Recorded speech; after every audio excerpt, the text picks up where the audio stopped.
तेज हरियाणा के YouTube channel को अभी करें सब्सक्राइब और हाँ, बेल आइकन दबाना ना भूलें ताकि मिले आपको सबसे पहले हर ताजा निश्चित रूप से आपकी सरकार बढ़ेगी और सरकार बनने के बाद मैं आपकी सारी दुख तकलीफ और मुसीबतों का निवारण करने का काम करूंगा।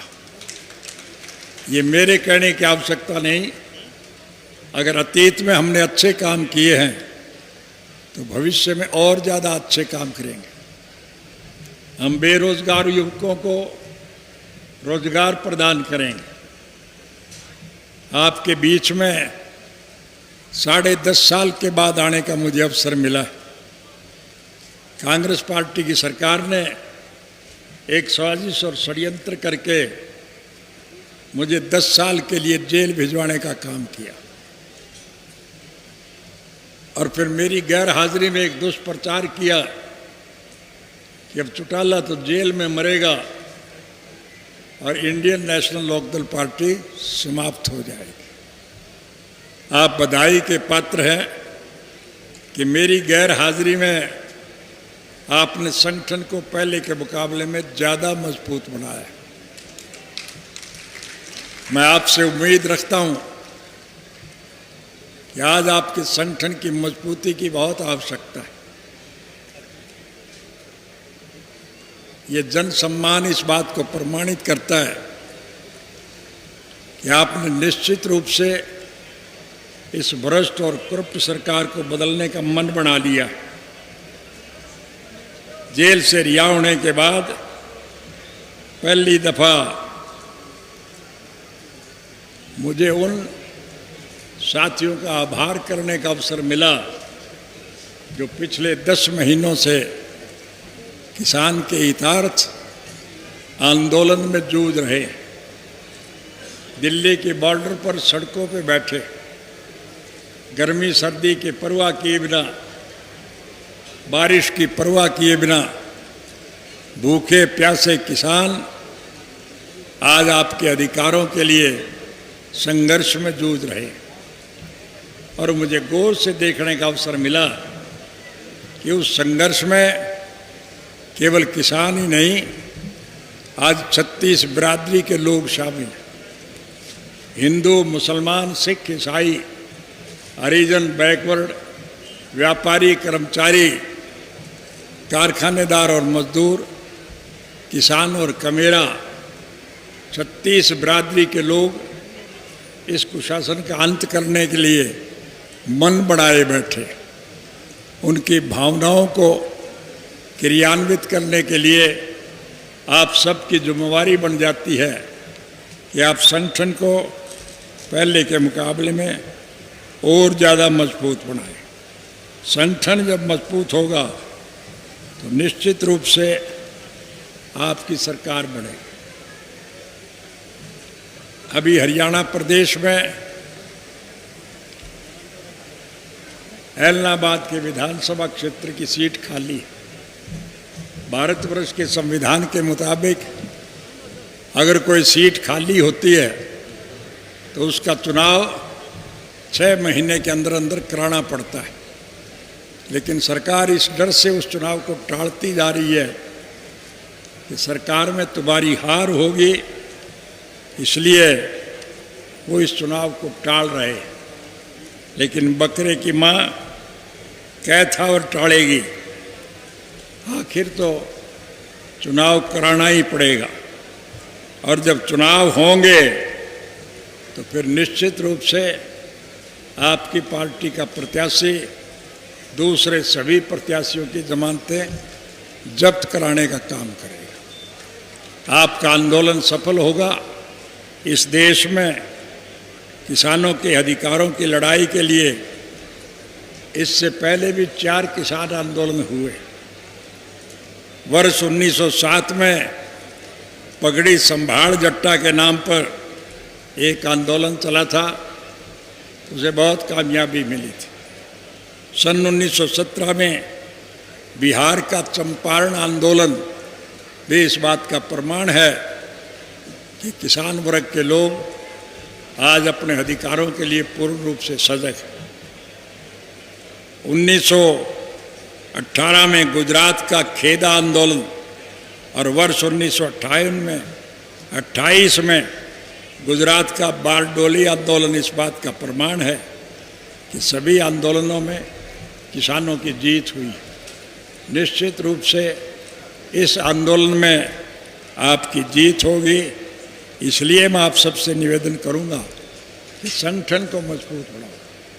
जात बड़ी नहीं होती, जमात बड़ी होती है, और जमात जब बड़ी होगी तो फिर निश्चित रूप से परिस्थितियां आपके अनुकूल होगी, सरकार आपकी बनेगी, और जब आपकी सरकार बढ़ेगी तो देसी भाषा में आपको एक बात कह के जा रहा हूँ, राज बना लो फिर थारे सारे खोट में काट दो, कोई दिक्कत और कठिनाई नहीं।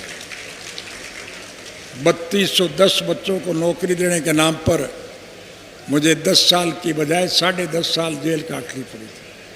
अब के मैं आपसे वायदा करता हूँ कि सरकार बनने के बाद हम हर पढ़े लिखे युवक को उसकी योग्यता के मुताबिक सरकारी नौकरी देंगे, चाहे कोई हिंदू है, सिख है, मुसलमान है, ईसाई, चाहे हरिजन है, चाहे बैकवर्ड है, चाहे व्यापारी है, चाहे कर्मचारी है, चाहे मजदूर है या किसान है, चाहे किसान है या कमेरा है, हम सबको उसकी योग्यता के मुताबिक नौकरी देने का काम करें। और गांव का और शहर का जो कोई आदमी अच्छे पद पर बैठेगा फिर वो गांव की भलाई की बात सोचेगा कि नहीं सोचेगा। इसलिए योग्य लोगों को अच्छे पदों पर बिठाने का काम हम करेंगे। चाहे उस योग्य बच्चे के माँ बाप ने किसी कारणवश मजबूरी में आके वोट कहीं भी दिया हो, हम इसमें वोट की राजनीति का दखल नहीं माने। किसी योग्य माँ बाप के गलत निर्णय की वजह से उसको सजा मिले, हम इसके पक्षधर नहीं हैं। हम हर बच्चे को नौकरी देंगे, चाहे मुझे बाद में फांसी टूटना पड़े, मुझे उसकी कोई चिंता नहीं है। मैं चाहता हूँ हरियाणा को सम्मान मिले, हरियाणा का किसान और कमेरे को रोजगार मिले, हरियाणा का आपसी भाईचारा मजबूत हो, और जब 36 जात के लोग इकट्ठे होंगे तो फिर जात पात का जहर फैलाने वाले इस लुटेरी सरकार का पतन निश्चित रूप से होगा। फिर आपकी सरकार बनेगी, और जब आपकी सरकार बनेगी तो फिर आपको अनेक प्रकार की सहूलियात और सुविधाएं मिलेगी। इसलिए आप इतनी भारी संख्या में आए, ये कोई पहला अवसर नहीं है। जब भी हमारी जनसभाएं होती है इसी प्रकार का अपार जनसमूह हमारी सभाओं में आता है। मैं देखता हुआ आया हूँ, जितने लोग यहाँ सभास्थल में उपस्थित है उससे दुगनी संख्या में लोग सड़कों पे हैं, वो पहुँच नहीं पाए हैं अब तक। इसलिए लोग 70% नहीं 100% आपके साथ है। उन लोगों का साथ जुटा लो जो रूठे हुए हैं, रास्ता भटक गए हैं, जो गुमराह हो गए हैं, उन्हें पुचकार करके पार्टी में शामिल करो। और जब आप सब लोगों को जोड़ोगे तो फिर निश्चित रूप से आपकी सरकार बनेगी, और जब आपकी सरकार बनेगी तो फिर आपको सम्मानजनक जीवन पैदा करने का अवसर मिलेगा। ये मैं आपसे वायदा करके जा रहा हूँ। दोस्तों, मेरे कहने की आवश्यकता नहीं। अगर अतीत में हमने अच्छे काम किए हैं तो भविष्य में और ज़्यादा अच्छे काम करेंगे, ये आपके मन में विश्वास होना चाहिए। यही सब बातें करने के लिए आज स्वर्गीय चौधरी देवीलाल जी के पवित्र जन्म दिवस पर हम सब लोग इकट्ठे हुए हैं। जहाँ उनके श्रद्धा सुमन अर्पित करते हैं वहाँ हम संकल्प लेकर के जाएं कि हम चौधरी देवीलाल की नीतियों का अनुसरण करें।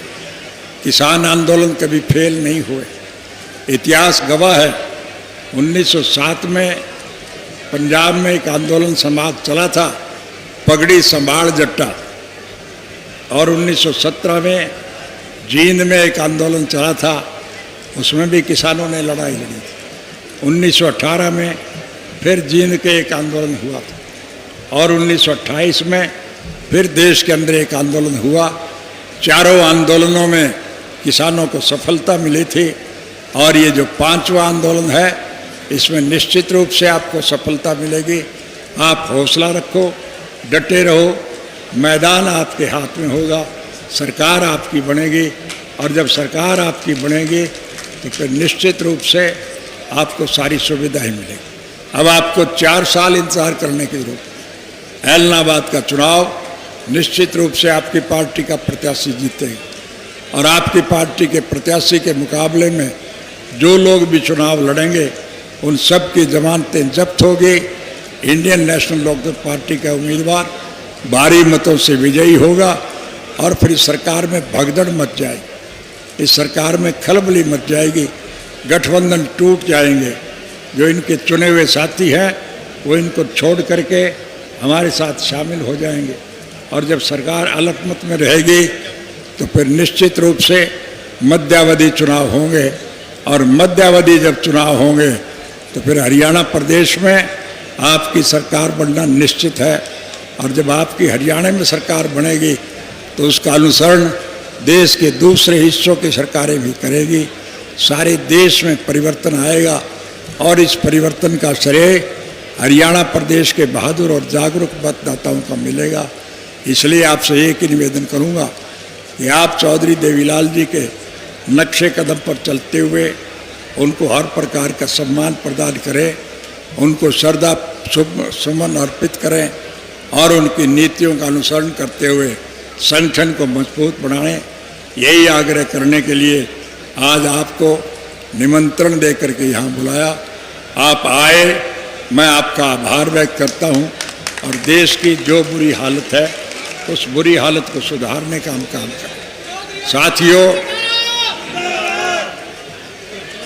नारे व्यक्तिगत नहीं लगाए जाते।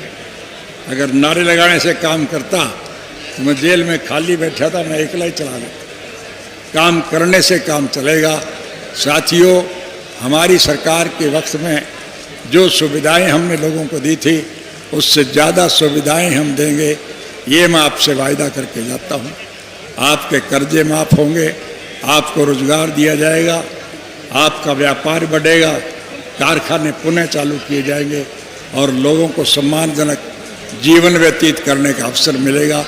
यही कुछ बातें करने के लिए आपको निमंत्रण देकर के यहाँ बुलाया। आप आए, मैं आपका आभार व्यक्त करता हूँ। और एक बात आपसे खास तौर से कहना चाहूँ, आज सारा देश महात्मा गांधी को किस नाम से याद करता है आपको ज्ञान? महात्मा गांधी को सारा देश राष्ट्रपिता के नाम से याद करता है कि नहीं करता? और चाचा नेहरू को ये देश, पंडित जवाहरलाल नेहरू को ये देश चाचा नेहरू के नाम से याद करता है। इसी प्रकार से चौधरी देवीलाल जी को ये देश ताऊ के नाम से याद करता है, और ताऊ की भूमिका अच्छे ढंग से रही है।